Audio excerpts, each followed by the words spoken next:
Is Hannibal and the Hannibal TV mascot Piper here, who was just having a nice dinner with me, and she's going to help me do a review of the Sunny RF video clips that I put on this channel with the permission of RF Video over the past month or so. It's kind of sad that she seems so upbeat in these clips and so as if she's conquered her demons. And obviously, in the end, she didn't conquer her demons, and she's going to be in jail for a long time. Probably, I mean, numerous years due to actually killing somebody that had a family and everything through driving under the influence. So it's sad to see her with such a optimistic outlook on life in those RF video interviews, and then see that just a few years after that, she ended up killing someone. So it's unfortunate. She comes off very arrogant in these, very unremorseful for her treatment of Chris Candido. One interesting thing, and I did put this in a clip, was that she said her and Chris Candido never talked about her adultery that apparently took place through the entire relationship.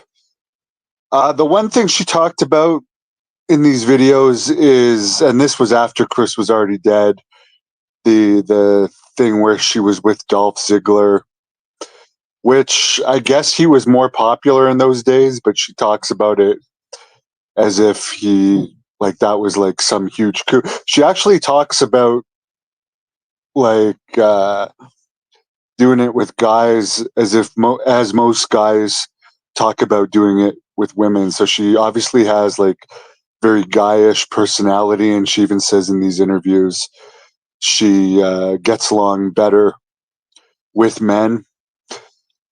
She did. There was two interviews that I posted. One was the On the Road with Sunny, and then there was the Reflections with Sunny. She looked like she'd gained maybe 15 pounds in between the two interviews, and we've seen in between these interviews and the time she went to jail, she gained even more weight.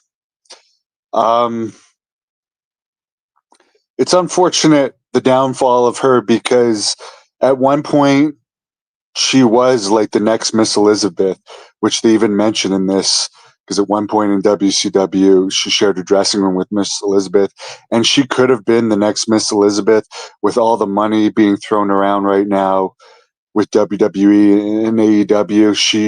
She could have been one of the top divas of all time. She still is, but she definitely didn't have the longevity. And I've told this story before. We did use her in Great North Wrestling in 2008. She was already on her body downhill slide by that time. And a couple things stand out to me by that. She wanted me to book former TNA wrestler Johnny Devine on the events, because at the time that was one of her boy toys.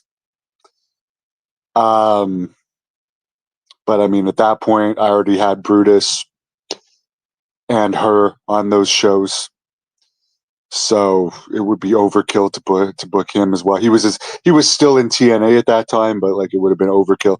So she was quite disappointed that I wouldn't book him. I remember driving with her from Ottawa or Montreal to Toronto, which is quite a drive, and her just eating almost the entire time. And back in those days, before you get internet on your cell phones, I remember her when she got to her hotel one of the nights, getting me to kick someone off the hotel internet so she could get on there. But she's overall not a very good person. It's funny. She also contradicts herself in both of these interviews. In one, she says she's the most honest person in the world, and in the other, she says she has issues with telling the truth. So I wouldn't trust anything she says. As far as if anything happened with her and Bret Hart, you know what? I don't know. I mean, there was a lot of people she was with, and she did say she would share a dressing room with Bret Hart. and it seemed like the sunny days comment really bothered Brett. So I don't know. What does Piper think? Jason has a comment here. She always thought Sunny was Missy Hyatt of the 90s.